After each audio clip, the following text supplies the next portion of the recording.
Hi, everybody. Happy Friday. It's been a while since I've done one of these live things. I wanted to do a quick one before things get out of control in terms of preparation for Holy Weekend and Easter. Many of you will be celebrating this weekend. We'll be celebrating the week after. And I haven't done anything for a while, so I thought I might as well answer some questions from some of my friends, two of whom asked specific questions about children's literature and what books I recommend for kids. So I thought I would answer that question quickly with my top 5 series or books for kids that I enjoyed as a kid and I think that are not simply enjoyable and fun and useful, but are actually helpful in forming children's characters, which nowadays is pretty important, I think. So without further ado, the reason I want to talk about this is actually has to do with Harry Potter. Those of you who follow me know that I've been talking a lot about Harry Potter lately, partially because of the latest round of book burnings. There was a case in Poland where a very zealous group of Catholics and I think evangelical Protestants came together, set aside their differences for an afternoon for the common and event of burning books. No, I'm not a big fan of this. Of burning any books, certainly not of burning Harry Potter. I talk about this a little bit more at length on my new blog over at the Ancient Faith blog platform. Those of you who are interested can check my personal profile. I share from there regularly. But what I found interesting is not just that, once again, we're having this conversation about whether or not Harry Potter is satanic or something like this, but actually something that I heard Sir Roger Scruton say about Harry Potter on YouTube recently. I don't know what it's from. It sounds like it's an excerpt from a larger lecture, because it doesn't sound like he's speaking off the cuff, but it sounds like he's reading a prepared statement in which he talks about how Harry Potter actually is in some ways responsible for the rise of soft socialism in England in particular, and also a kind of entitlement style soft socialism ish kind of thing in the United States as well. Now, the politics of that isn't as interesting to me as what he says about children's literature in general. He talks about 2 different kinds of children's literature throughout history, one of which is the epic mode, where we are telling stories to children that cast great epic battles between good and evil, usually through the eyes of a child. So this is any kind of fairy tales, especially, for example, like the Russian ones, where there's a good one called The Flying Geese, where a girl and a boy, he's a toddler and she's slightly older, probably about 10 years old, are left by their parents in the village, and the girl is told very strictly by her parents to watch the boy, because there have been rumors of these geese that fly around and abduct little children. Promptly, as soon as the parents leave, the girl forgets that she's supposed to be taking care of her brother, because she's out there playing in the village with her friends. And as of course happens, the young boy is stolen by the geese, and she has to go on a journey through a dark forest and has to encounter the prime evil force of Baba Yaga before she can get her brother back. This sort of tale is not really about the everyday realities of life. It's not about real life seen through children's eyes. It's about the great battles of good and evil, the fairy tale mythical ethos, but told through the eyes of a child. Both kinds of literature are good. Both kinds of literature are very interesting. Naturally, the first kind, the kind where everything is told in an epic form through the eyes of a child, is something that I particularly like. But as Sir Roger Scruton says very beautifully, the other kind can be equally beautiful. He mentions specifically the Alice stories and Mark Twain's Huckleberry Finn, both of which are among my favorites.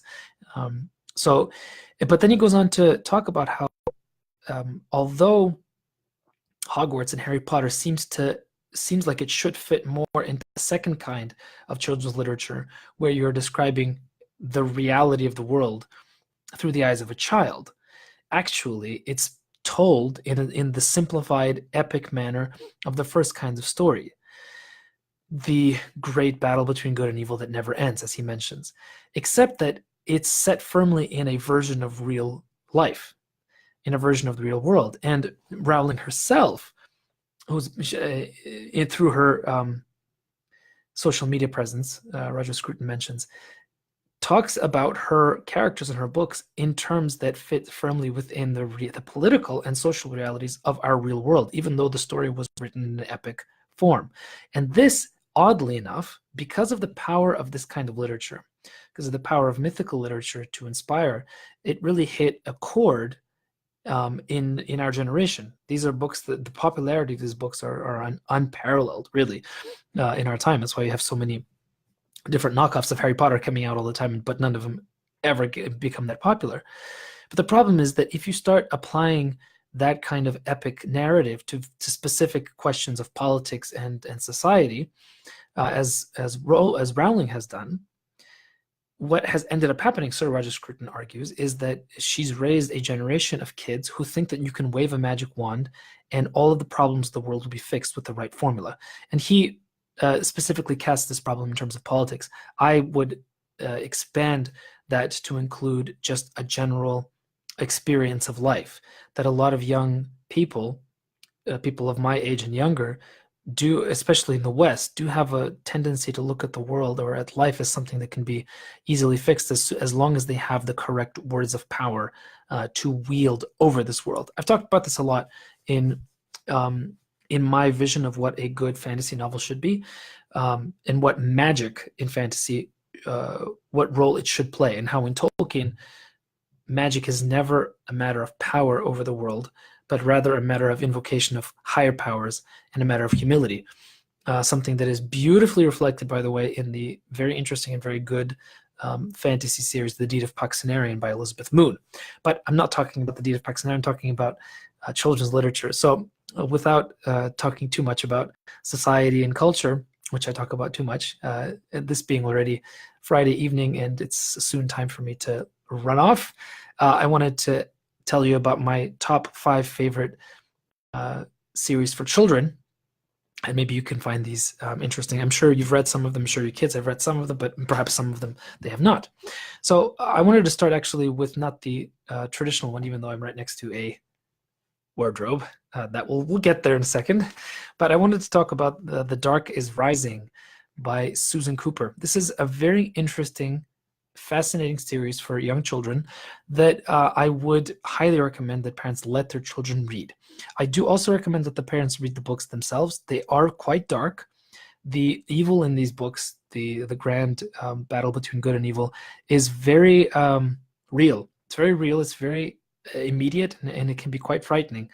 The one thing I would caution those parents who are worried about the worldviews of their children, the one issue I have with the Dark is Rising series is that there seems to be that Susan Cooper seems to be casting the battle between good and evil as almost a kind of yin-yang battle, which is a very popular way of doing it in our times. Basically, that good and evil are sort of two sides of the same coin, and there's a force that is beyond good and evil that we must that kind of watches over everything. And this force isn't really good; it isn't really evil. It's kind of neutral, and it is the ultimate power that can adjudicate when the battle between good and evil gets too nasty. That's a problematic, I think, view of morality.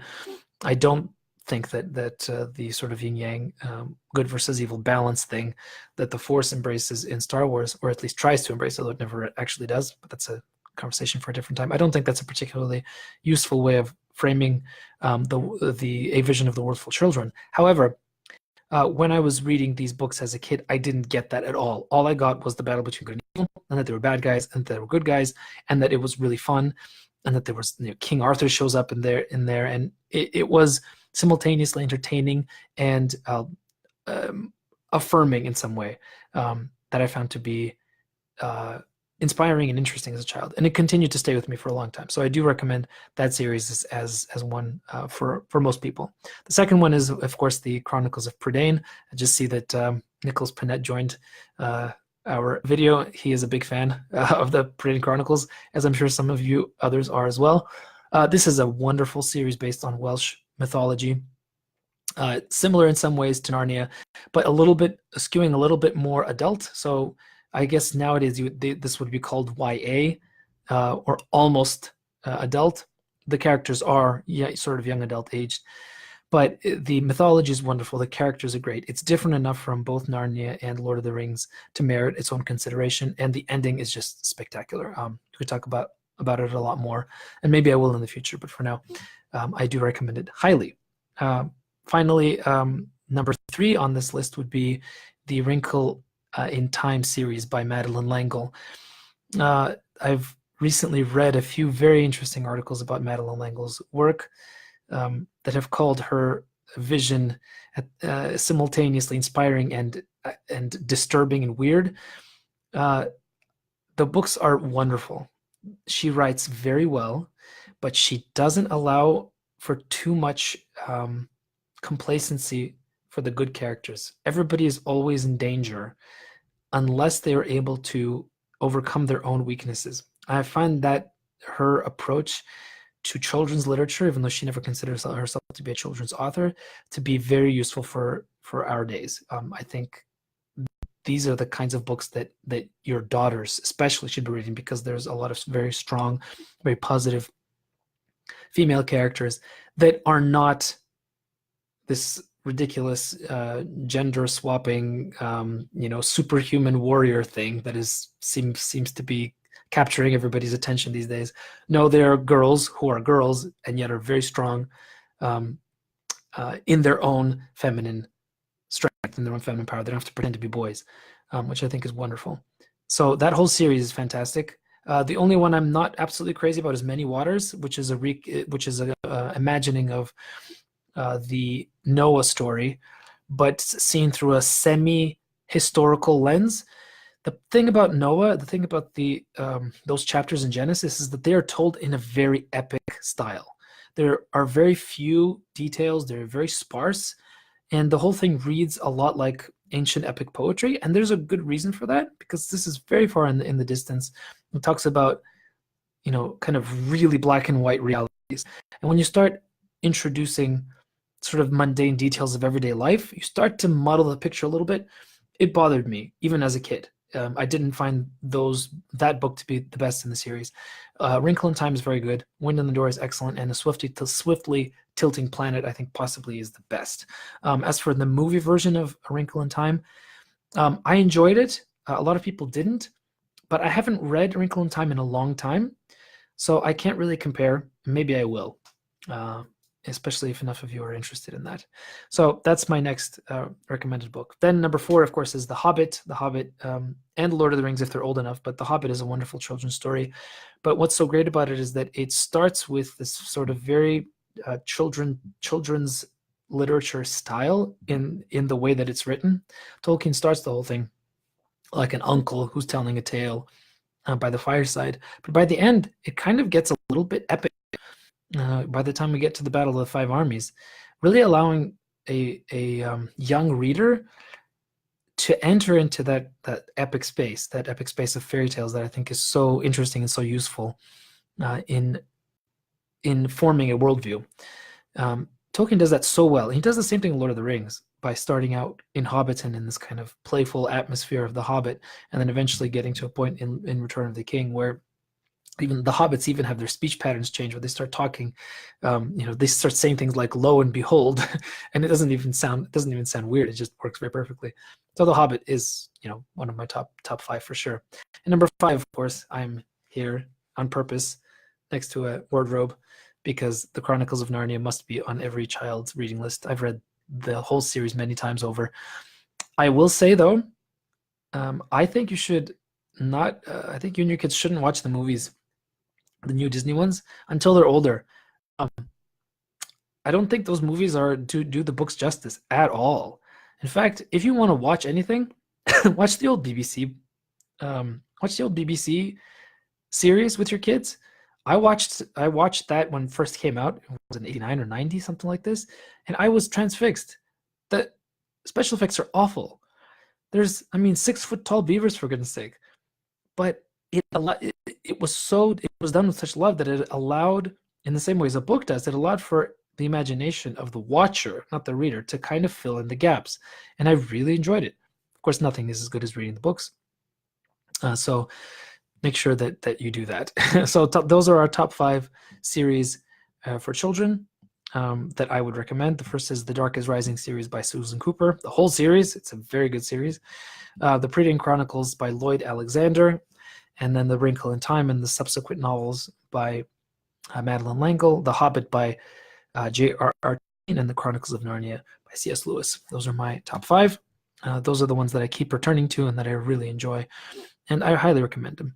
So if you have any recommendations for children's literature in particular, send them to me by direct message or post them in the comments section of this video. Other than that, I wish everybody a wonderful Easter and Holy Week, and I'll see you all on the other side. All right, bye-bye.